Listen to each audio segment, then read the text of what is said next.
Life में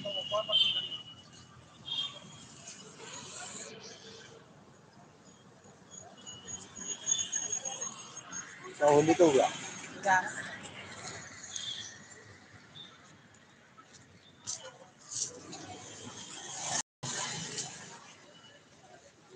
वखन्ने दशमी नुमिनाय कोइरे कदि लई बोंदे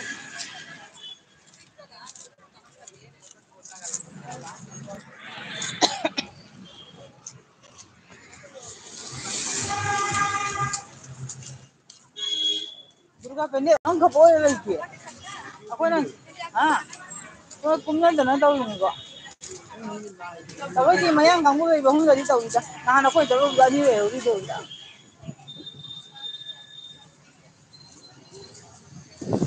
नथि लांगोय ना कोइ तो ओइने नुमाय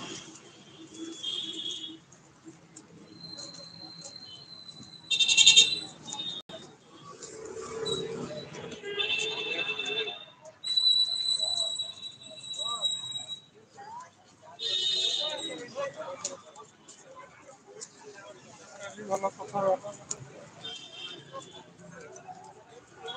समा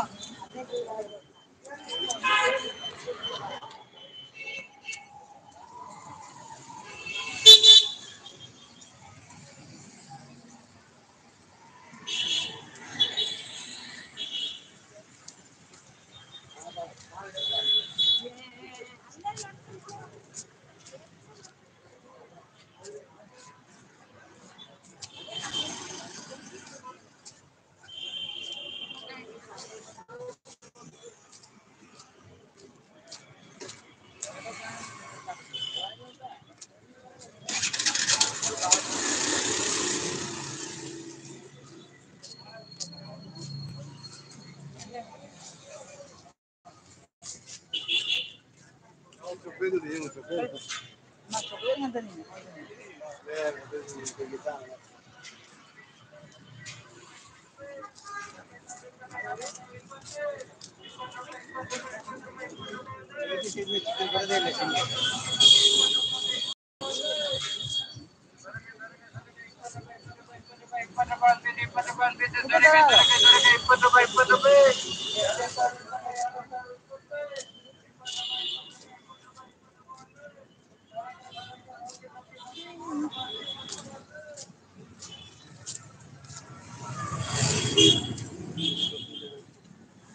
अजी मंदिर है कहीं ना कहीं मंदिर है जा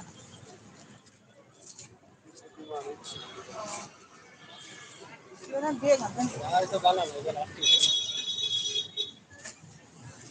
मयांग मंगा आएंगे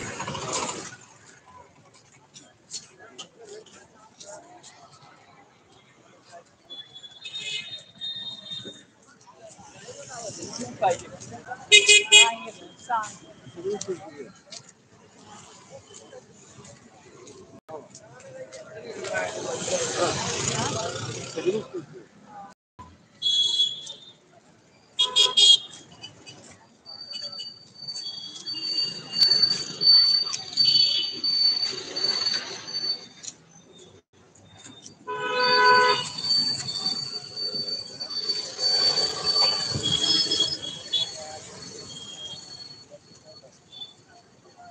मुझे cùng ra cái nó riêng nó bỏ đấy vào hang gì đó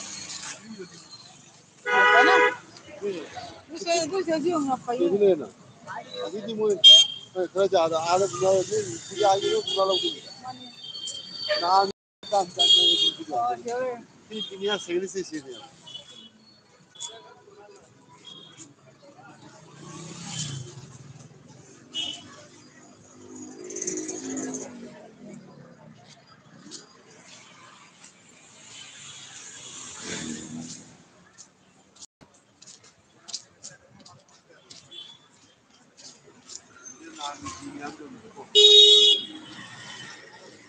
काम वीडियो लगा चलिए मैं वो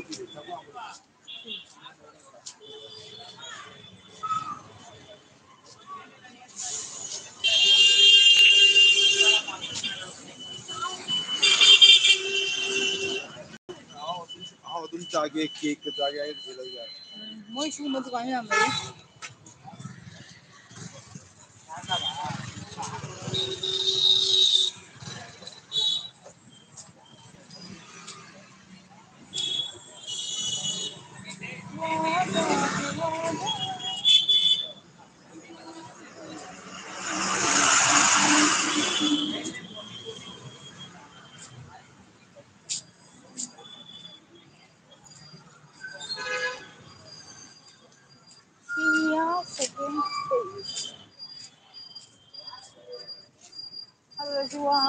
अखोई कोरोना चले ना गाड़ी तो मम्मी चले जाबा नहीं है इधर नंगे खंगे तो छाप लियो कोई ऐडी नट पड़ी खंगे ले के बगल में जी आमा mana siwa ba ini mana मुझे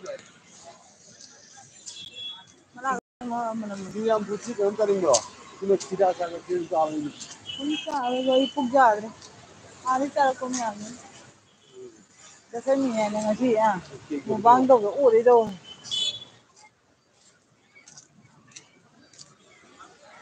belum main ala boleh pergi jalan jalan dia lagi loh apa pun jalan ini kaplan ha ke kaplan ini meeting boli ga ko sut ka ini saya meeting ini kok cara boleh ini baba Sri Rama pu Silam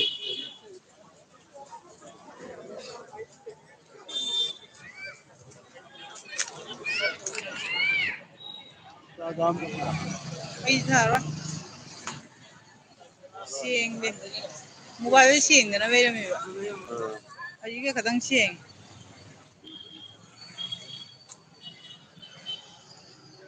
kau dah cuma jalan ako je kamu buru mo ya kana daw ngoni lai thara jaga ngoni jalan jalan lagi nih terang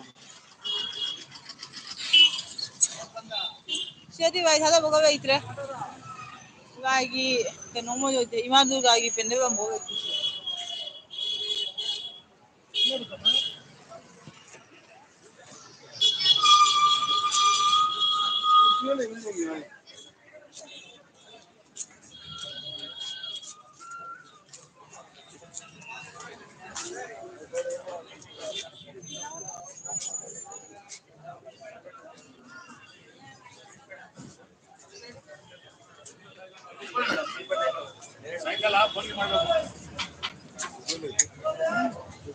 Tere mere nahi. Tere ye to. Tere mere le. Tere mere na ha. Ese si o. mari karo be Mari go bi. Adu ani go bi ro. Si na ye ka mo chu ki kwa. Asi ki tere mere si na kena no ngai ma. Si ni go bi. kau itu cuma pandai Tomato ra. Si ja. kau itu Si o no. Si o bi ra ni.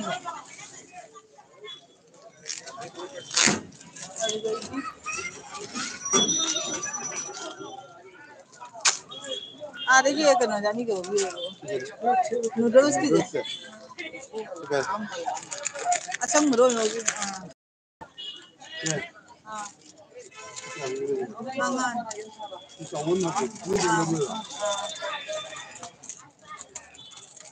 Uncle अंदर sweet flex होगी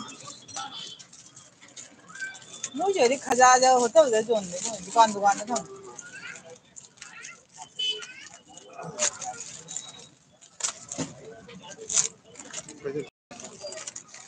kau pun ni kau ya तो ये पियो ये noodles दो और ये तेरे मेरे दो 20 रुपए ना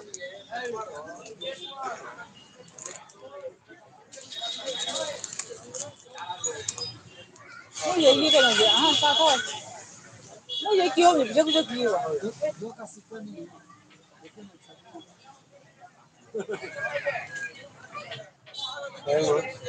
क्यों भी जब जब पियो राजा बोले ना मुझे तो सब जो वो आपके लिए दो हां ये आप ही है तो ना ने कीवी ने से एरा करे अपना करी है न होंगे वो आधे मना मुझे कीवी ने न बंदे मुझे इसे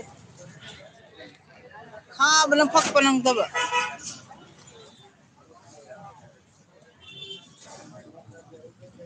मुझे जाने से मां ये चाम रहा चाम नहीं आती ओ पुरो किया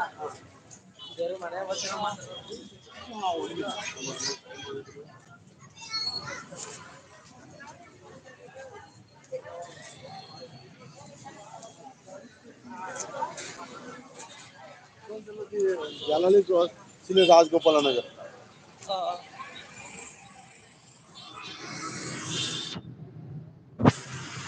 बस चला गया ऊपर गया أخوني بتاع ترى وارو كلام لو تا تسيا يا جرى لي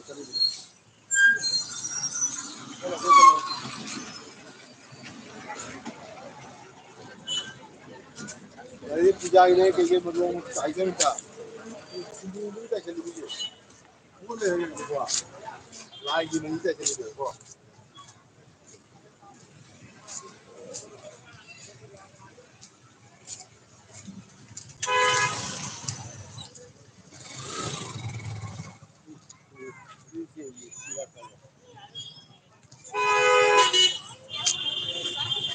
मुझे सना दिखे वो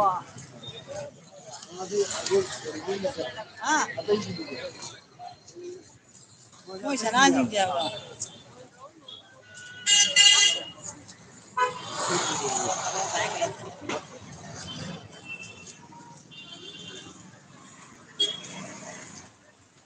हमरा इन ज्ञान के के हमरा कोला हंग अरे वो भी जाओ मुझे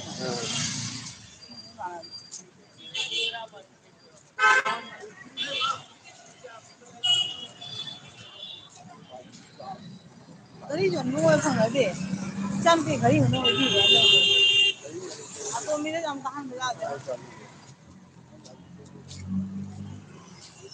वहाँ हम लोग नुसीबो को मुँह तो नूर ने चाव होने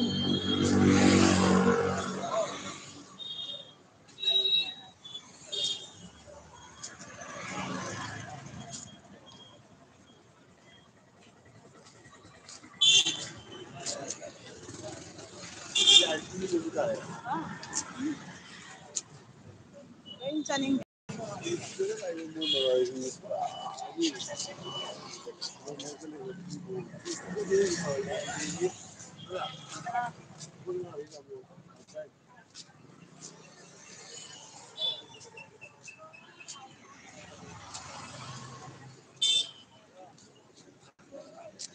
ऐसे चाव है दुकान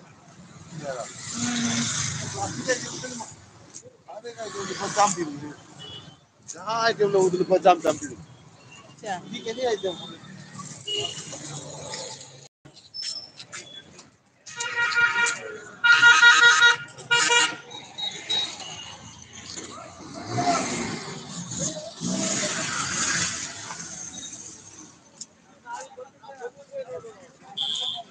वहाँ बहुत अच्छा लगेगा बच्चों में हाँ इनके भी होगा हाँ चलो हम अभी नहीं ना कभी नहीं नहीं नहीं नहीं सुने नहीं ना कभी आते हूँ दिवाली में तो जुम जो लाइट का था ना तो ये ग्रीन कलर बोर्ड नहीं आ रहा है सुन सीखा हाँ तो मैं कितने में से हुआ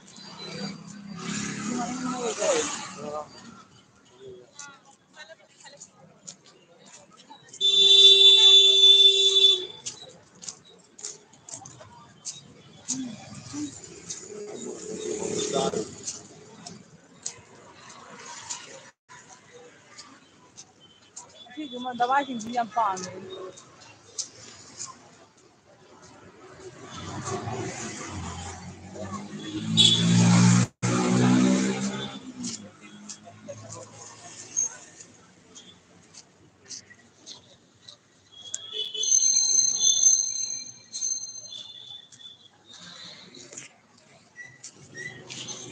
ये वही है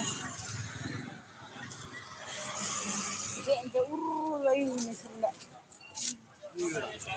सहाल का जाएगा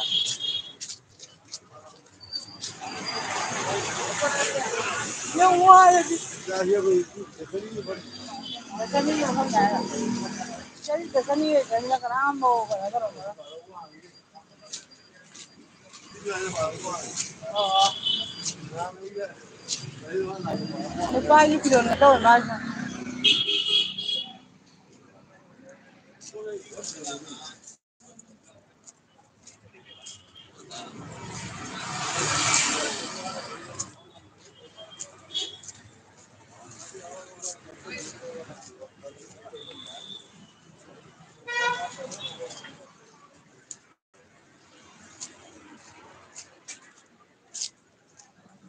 ꯈꯣꯡꯎꯞꯁꯤꯡ ꯌꯦꯡꯉꯨꯅꯦ ꯌꯥꯝ ꯐꯖꯅ ꯀꯩꯅꯣ ꯃꯔꯛꯁꯤꯒ ꯅꯥꯄꯤ ꯑꯗꯨꯃꯥꯏꯅ ꯇꯧꯕ ꯃꯐꯝꯗ ꯊꯦꯠꯈ꯭ꯔꯅꯣ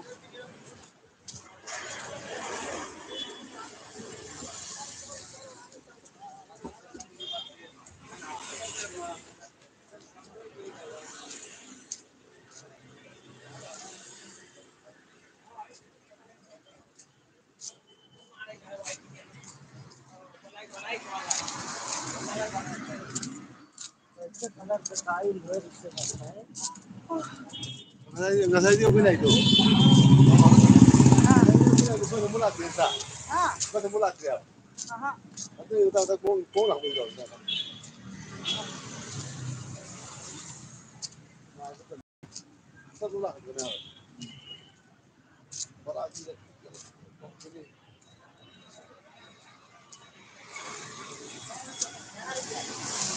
ꯃꯌꯥꯝꯁꯦ ꯑꯣꯟꯂꯥꯏꯟꯗ ꯄꯣꯠ ꯆꯩ ꯂꯧꯅꯕꯅꯤꯅꯅꯦ ꯗꯨꯀꯥꯟ ꯂꯩꯔꯤꯕ ꯀꯥꯡꯕꯨꯁꯤꯡꯁꯦ ꯑꯗꯨꯝ ꯐꯝꯗꯤ ꯐꯝꯃꯤꯅꯦꯀꯣ ꯃꯤ ꯌꯥꯝ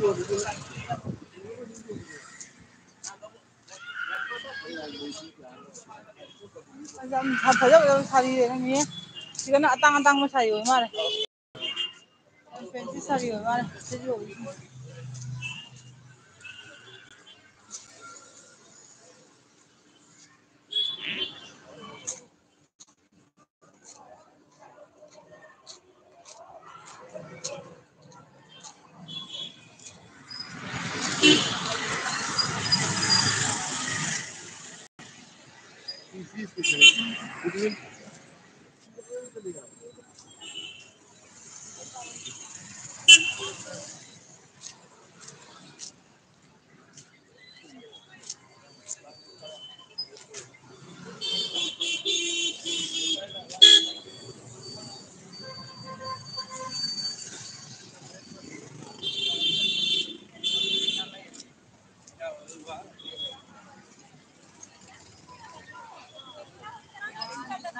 ꯉꯁꯤ ꯒꯥꯔꯤ ꯋꯥꯠꯄꯩ ꯈꯔꯕꯨ ꯅꯨꯡꯉꯥꯏ ꯃꯤꯠ ꯃꯥꯏ ꯈꯔ ꯄꯥꯡꯕ ꯉꯝꯃꯦ ꯉꯔꯥꯡ ꯀꯩꯅꯣꯗ ꯁꯦꯟꯇꯔꯗꯒꯤ ꯆꯠꯂꯨꯕꯗꯣ ꯀꯔꯤꯅꯣꯅꯦ ꯀꯔꯤꯒꯤ ꯒꯥꯔꯤꯅꯣꯅꯦ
ಬಂಗಾರ ಕೊಡೋದು ಹೆಂಗ್ ಮಾಡೋದು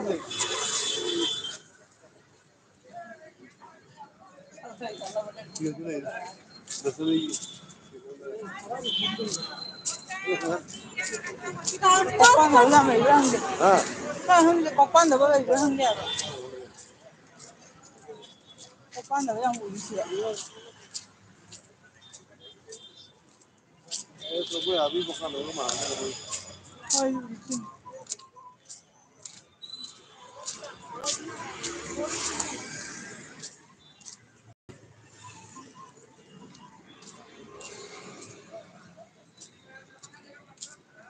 ꯍꯣꯏ ꯃꯥꯅꯦ ꯑꯩꯈꯣꯏ ꯆꯠꯀꯗꯕꯁꯦ ꯋꯥꯠꯇ꯭ꯔꯦ ꯌꯧꯔꯦ ꯀꯝꯄꯅꯤ ꯌꯧꯔꯦ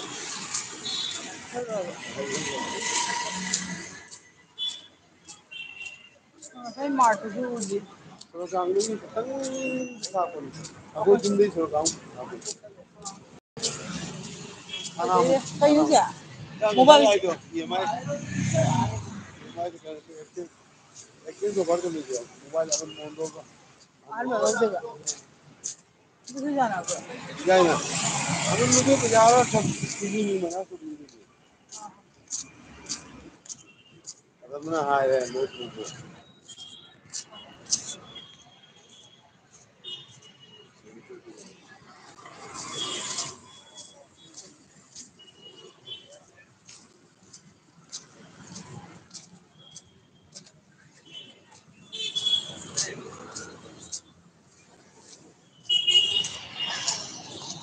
ꯄꯣꯠꯆꯩ ꯀꯩꯅꯣ ꯁꯦ ꯑꯗꯨꯏꯅꯦ ꯃꯣꯏꯅ ꯁꯖꯥꯏꯔꯤꯕ ꯃꯌꯥꯝꯁꯦ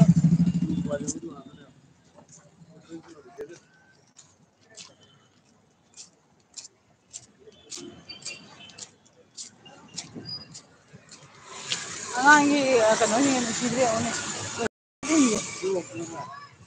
ꯑꯉꯥꯡꯒꯤ ꯗ꯭ꯔꯦꯁꯁꯤꯡꯁꯦ ꯅꯨꯡꯁꯤꯗ꯭ꯔꯦ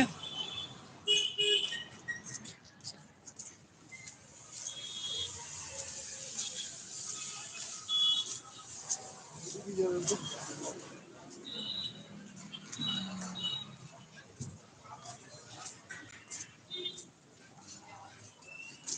ꯄꯨꯡ 9 ꯇꯥꯗꯣꯏ ꯇꯧꯔꯤ 8:30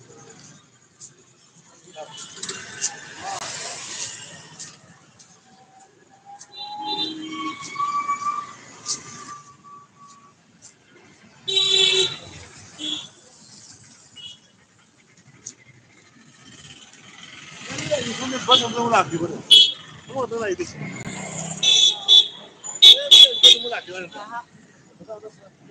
ꯉꯁꯤ ꯄꯨꯖꯥ ꯅꯨꯃꯤꯠ ꯑꯣꯏꯕ꯭ꯔꯣ ꯀꯩꯅꯣꯅꯦ ꯃꯣꯏ ꯒꯥꯔꯤꯒꯤ ꯄꯨꯖꯥ ꯌꯥꯝ ꯇꯧꯏ ꯍꯥꯏꯕꯅꯦ ꯃꯣꯏ ꯒꯥꯔꯤꯒꯤ ꯄꯨꯖꯥ ꯌꯥꯝ ꯇꯧꯏ ꯍꯥꯏꯕ ꯉꯁꯤ ꯉꯔꯥꯡꯁꯨ ꯇꯧꯏ ꯉꯁꯤꯁꯨ ꯇꯧꯏ ꯑꯗꯨꯅ ꯇꯧꯏꯔ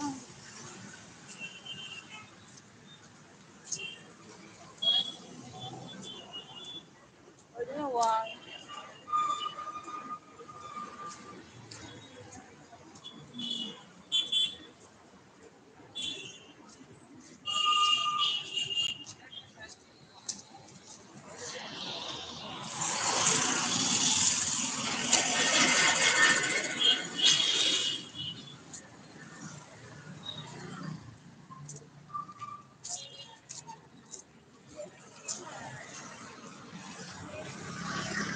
waiting for guests.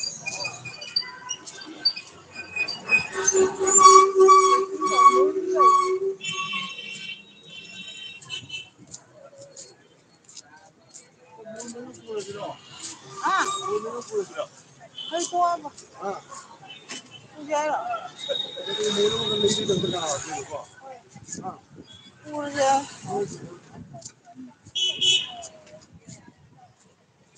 Sai mono galaurage. Yam तुम लोग का हाँ कम लोग हो गए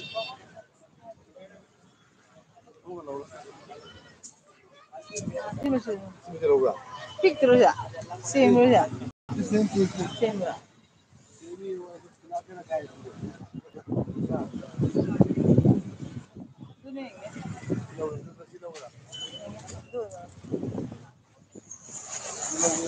लोग Sio. वो तो बहुत है Sio ba ju ne. Sio. Paina puja tori. छोटा नहीं है 50 नोट नहीं है इसलिए तो Ai ngona ba ba ja.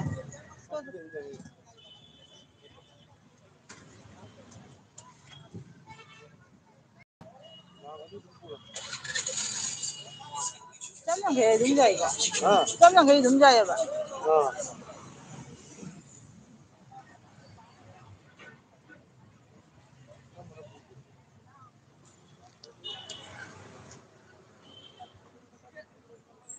मुझे तो कैरी बैग का भी नहीं लिया कैरी बैग का नहीं चलो यार एक ही है हम अपने हाथ में लगा के ले जाएंगे ना कैरी बैग अपना बड़ा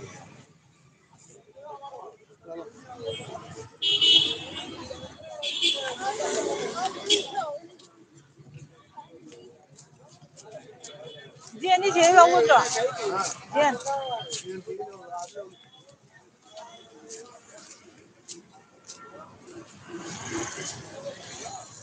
Mono na panija kaya ngani panito na kaya ng ito na.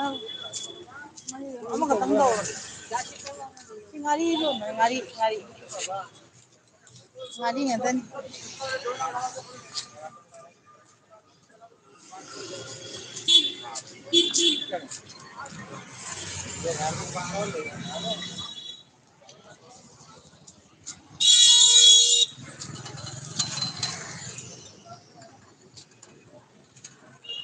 Ay bega biura. Bega ba biura. Ay gamlim pote na sudah ni mungkin ni kan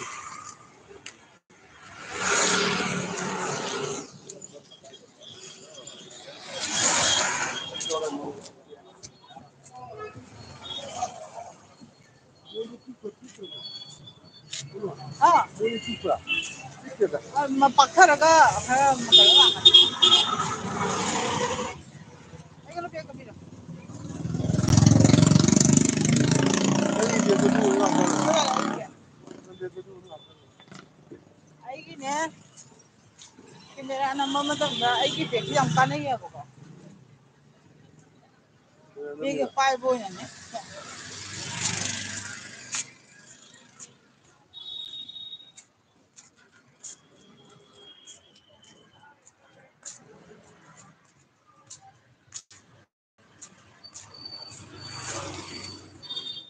Hindi mo pamay de siga. Pero matanda Ganesh ki matanda di har ka mo pro khudingi gano. Ganesh ba kumya ba. Duga kumna do ni na. Ang hawo thi bang ah bas amma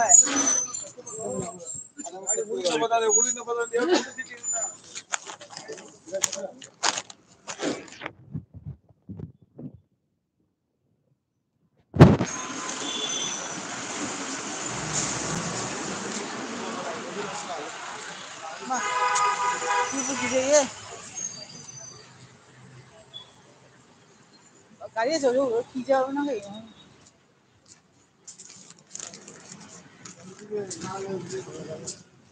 ah ma ngo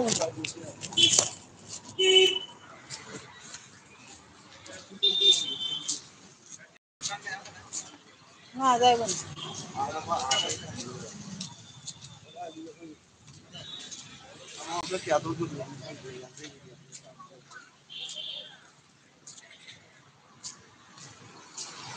yang ke je ko ngare tani ngari ngare ta ga no ko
Ramon Duvarda. Ramundi.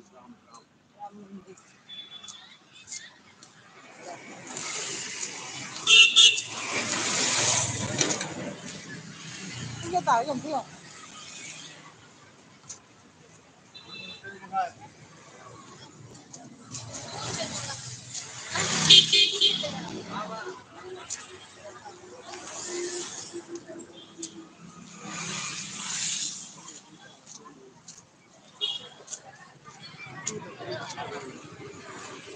Ah.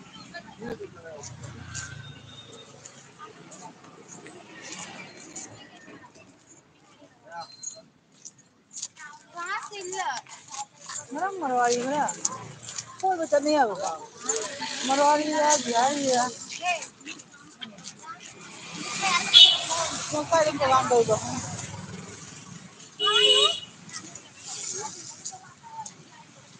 Kau itu mau cuba ni yang mana apa? Kau nak ni apa? Ni macam ni dalam mungkin ada juga. Mungkin gagal sih juga. Ada lagi macam juga. Mama orang mungkin sudah hati dia. Ayo apa kata dia ya?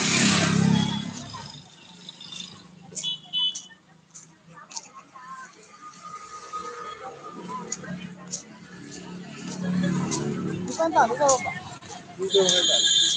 Ini juga.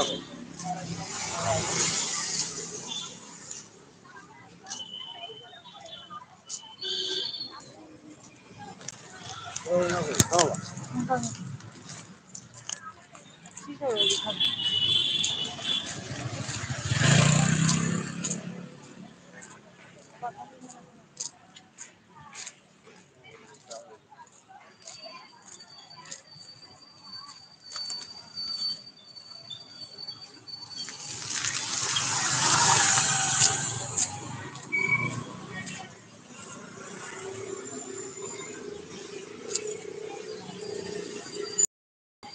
Oh, actually 2 crossroad, 1 cross, 2 cross, 3 cross. Like this है. Atau वो हम अभी इबा उधे बा.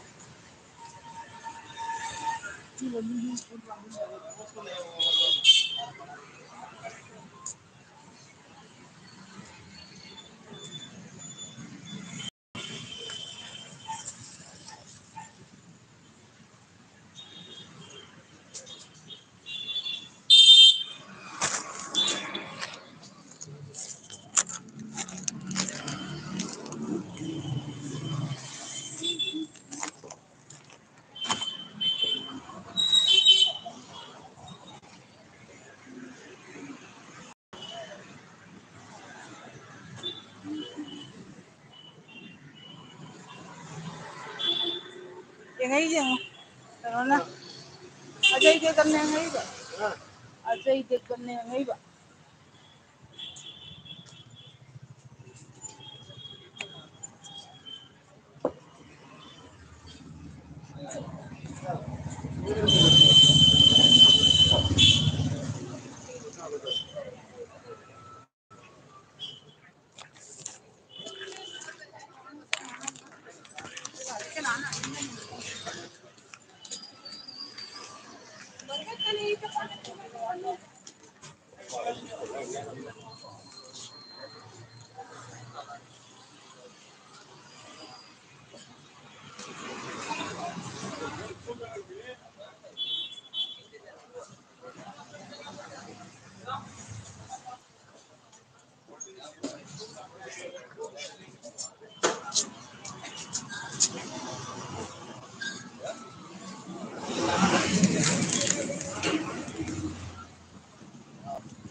पैसा का निरमी बा. पैसा का निरमी बा. जो खबरा हो रही पैसा का पिनेंगे.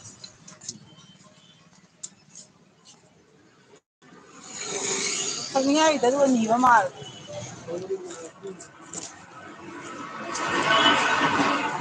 Una. ꯑꯋꯥꯕ ꯃꯤ ꯑꯣꯏꯔꯗꯤ ꯀꯩꯝ ꯀꯥꯏꯗꯦ ꯑꯊꯛꯄ ꯃꯤꯗꯤ ꯇꯧ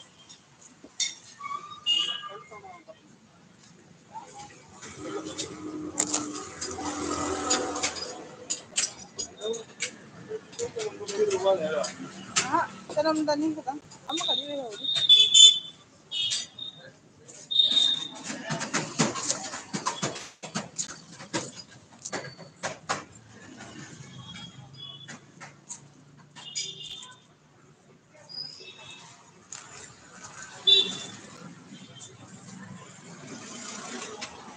ꯆꯥꯖꯔꯔꯣꯏꯗꯅꯤꯗ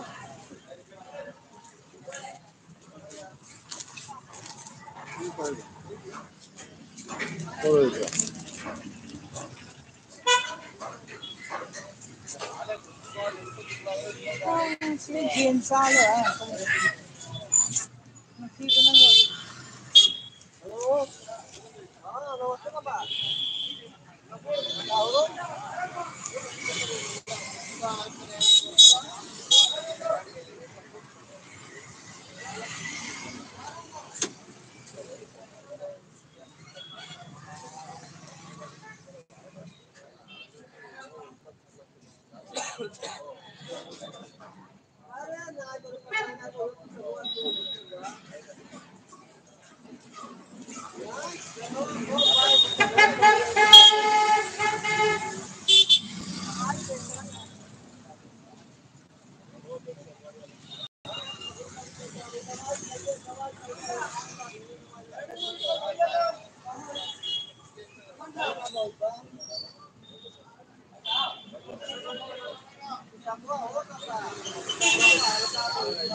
ꯆꯥꯛ ꯊꯣꯡꯕ ꯂꯣꯏꯔ ꯀꯟꯅ ꯂꯣꯏꯔꯦ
Anh cứ cái gì thằng người thì cái rồi. Aquí tenemos agua.